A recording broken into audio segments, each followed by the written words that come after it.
welcome to the very first Business Multiplier podcast episode, the very first one for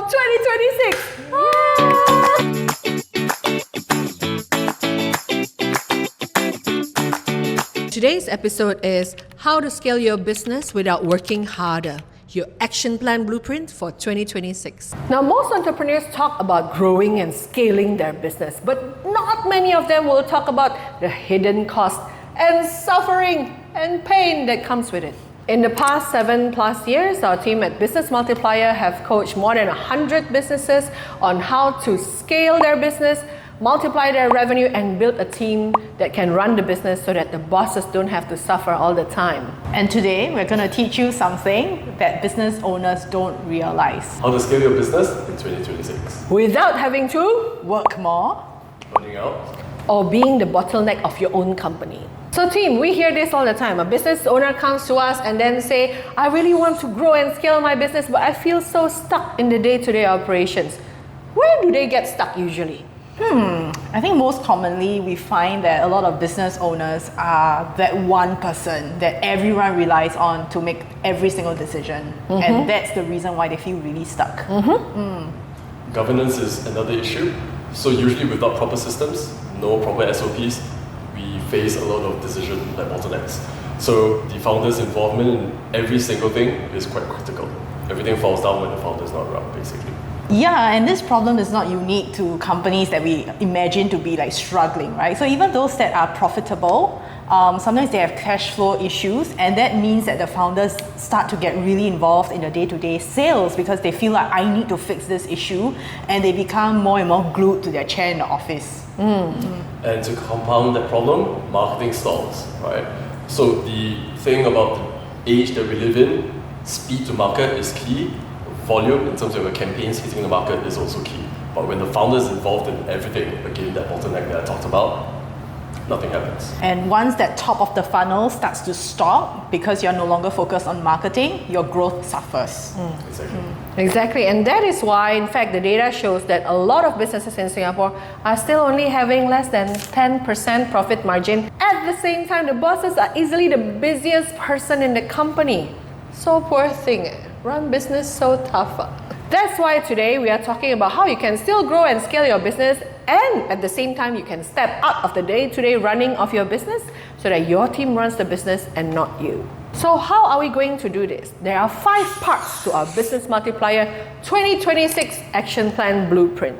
Part 1, define the focus of the founder. Now, if you are a business owner and I ask you this question, what are you spending your no one should ever work 24 hours a day in their business. We believe in work-life balance. What are you spending your 8 hours a day on in the business? If you are to divide that into functions, what are the roles that you play in the business? What are the functions that you are still supporting yourself? And then you want to rank these things that you are still doing in terms of importance, in terms of which ones absolutely have to be done by you. Like no one else can do this. If you ever hand this over to someone, the whole ship will burn down. So drama. Yeah. Or automate. Well, and if your answer to her question is, I don't know, then the question back to you is, what if you did know? Start tracking. If you don't know, start tracking. Tracking queen. So again, once you have identified what are the most high impact areas that you absolutely must handle yourself, all the other things, you need to start then ranking them in terms of which ones you need to automate, which ones you need to delegate, whether you already have a team member that can handle this, whether you already have the system laid out, which we will talk about later on. If you tell me nothing can be delegated or automated and you really have to hold on to everything yourself, our words to you is, let it go, let it go. Because you are the one holding your business back. Now, what happens after we know exactly what the founder needs to focus on? Build a self-running team. Assign your roles clearly. Everybody knows their part in the plan. Let them run, empower them, allow them to make their own decisions, and basically just get out of their way. What do you think? Of course. So what is the first thing that we need to do for that? do we need to review our organization chart? First, we look at your team, if you have one, right? Do you have people that could potentially take on parts of what you're already doing, right? If it's not a human being, could that be a system? Do you already have systems or automations in place that could do parts of that? We are not saying that you drop everything. We are saying that you drop some of the tasks that are slightly lower value, for example, that you could potentially outsource to someone else or a system. Like if you're spending hours every month crunching payroll numbers manually, is there a payroll automation system that could do at least 50% or 80% of that heavy lifting for you so that you can spend some of that precious time doing things that actually matter to the business or that you actually enjoy doing? Say if you have a creative soul and you love design, maybe you want to spend more time on design and not on soul-withering administrative tasks that could be very enjoyable to someone else, right? So once we have that clarity, then we look at, do we then need to hire other people if these people do not exist at current point, right? We find someone, we find a system.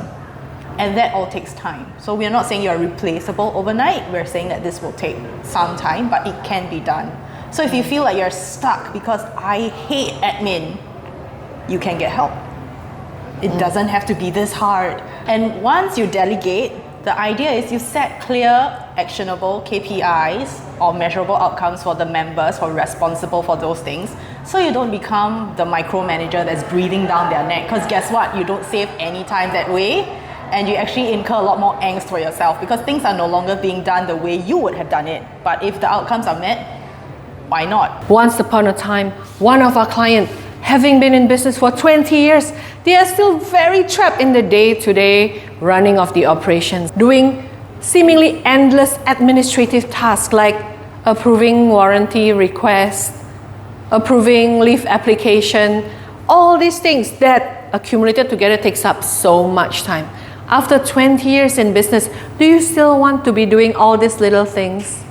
So when we came in, we defined what really needs to be done by them and what should be outsourced to their most capable team members. And guess what? Within a short time frame of 6 months, the major part of their role that is very routine and that's very mundane is already delegated, automated, and systemized so that they don't have to do it anymore. So now you have a team. And then what? How do you ensure that the team can really perform? What is the next part of this blueprint? You need to systematize your operations. And what does that mean, right? You are the founder and you've been doing this for years, maybe decades. Everything exists in your head. You know exactly how things should be done. When there's a situation with a customer or a complaint and escalation, you know exactly the next steps, right? But guess what? Your newbie team member does not have the benefit of that wisdom from you, right? From running the business for years. So they don't have it in their heads. And we always say, if the SOP is in your head, it's not counted.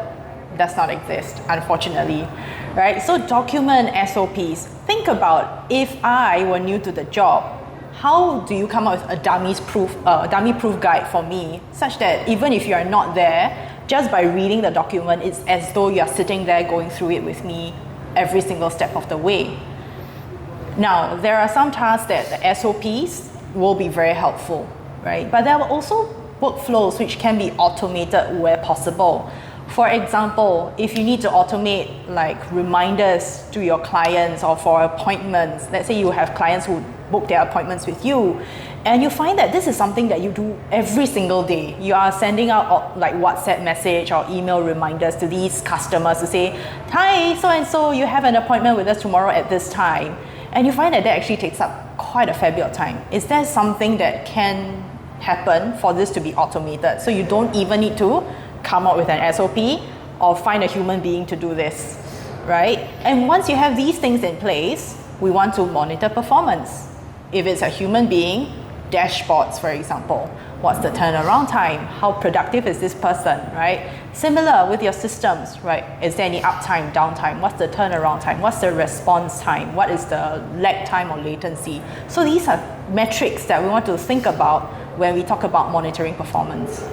How do you know that your system is not really working quite properly? A lot of the complaints that we hear from our clients are, My people are complaining that they are dying. They are so busy. There's so much work, and yet they are not very productive. So what do we do typically in this kind of situation? So usually what we do is we sit down with the people who are actually doing the work and find out exactly what happens. Are they actually using the systems that already exist? Do they know how to make the best use of the systems that the bosses have painstakingly, invested in, right? Or are there multiple systems, but the systems are actually broken or not talking to each other, therefore requiring the need for these human beings to step in and click a button here to push the information there and click another button to generate something else in another system, right? So again, we want to really go into the nitty-gritty of exactly what's happening. We zoom in first before we zoom out to say, okay, what's missing? What are the gaps? And are these gaps fixable? Is it an API issue? Is it an integration issue? Or is it simply, I don't even know that function existed issue, right? And there are different fixes for different types of issues here. And if your company has no system at all, please call our friendliest business coach, Yong Sin. So now you are clear about your focus, you have a team that is somewhat functioning because now there's a proper SOP. Well, to fund the team you need money. And for that to happen, obviously it's all about sales and marketing. So what is this part about? Often, a common mistake many business owners do is to focus on volume instead of profit margins. You need to go for your high ticket items, right? Yes, you may create campaigns where you have your BAU, right? You have a lot of these high volume campaigns, but when you think about the time and effort invested in driving those kind of sales versus the effort required to drive your high ticket items, focus that, not here. And typically when Business Multiplier comes into the picture, you know how we did with most of our clients, we audit their whole sales and marketing funnel. Do they have enough new people coming into their database? Do they have the proper sales conversion tools in place? Or are there people even trained how to convert those leads properly? Because as we always say, if your conversion rate is not optimum, spending money on marketing is money down the drain. If your salespeople are converting effectively, can we talk about upselling strategies, right? If someone walks in to buy a table, can we upsell a chair to them, right? And if they come back once a year, what can we do to entice customers to come back more than once a year? Like, could we have little surprise blind boxes or little campaigns or little giveaways or something limited edition that will get them wanting to come back and make it a collectible set, right? So maybe 4 limited edition chairs throughout the course of the year that keeps them coming back, right? In fact, I was very impressed the other day when I went into this cafe where every single staff, and I was listening to what they were saying to the table next to me, the staff was very well trained to always upsell drinks. So the secret in this is you probably have got the data, right? Look at your best customers, right? Look at what they are buying besides the main item. And usually that is where you get your insights, right? Look at your best customers, what they are buying, what they tend to buy next, repeat. So this is what we call building lookalikes. Right? That is important. It's also very important to focus on your most desirable customers. A lot of us, again, get drawn into just the number of customers, but it's important to define the value that you're going for. So your desirable customers, the ones who spend a lot, you want to look at what they're buying, build repeatable patterns. Thank you for that. And eventually, at the end of the day, it is always very easy for us to get overwhelmed. This topic of optimizing sales marketing and knowing which one to do first. Where do we prioritize? Should we just do these 10 strategies? Well, for us, like our tracking queen always says, are you tracking everything? If you are not tracking and you deploy 10 strategies, what do you think will happen? Again, money down the drain. Yeah. So don't track just for the sake of it. Track because you want to find out more. Track because you want insights. Track because you want to build repeatable patterns that are profitable. Data is knowledge, and knowledge is power. Remember that. So once you have the first 4 parts in place, what needs to happen? This is where you as the boss, you as the founder, the captain of the ship, need to have the consciousness to always remain as the captain. most of the time as you get sucked into the day-to-day operations, it's very easy for the captain to lose their way or forget their role as the captain. They will end up as the crew, they will end up as the hardest working kitchen staff, they will end up as the person that runs the day-to-day operations. And again, when the captain is so busy doing all these other things, most often what we hear from companies is that the team are not sure where the boat is heading. So what can founders do about that? Intentional downtime, so that you have the headspace and the creative juices to think about, actually, where do I want to take my company to next? What's the next new product that we want to launch? Where is that project plan, for that snazzy idea that you had maybe like 2 weeks ago while you were in the shower, but you never had the time to really sit down and pen down your thoughts?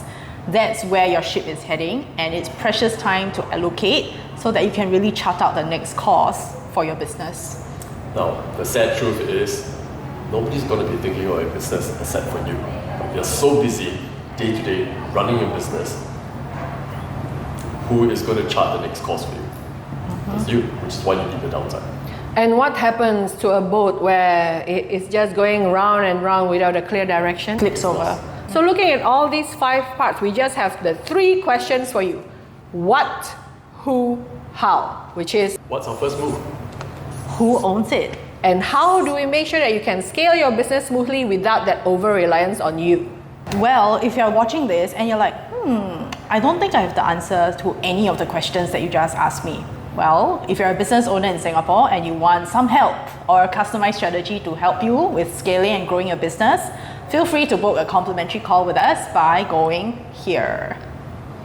And if you enjoyed this video, don't forget to subscribe, like, and share. Ding.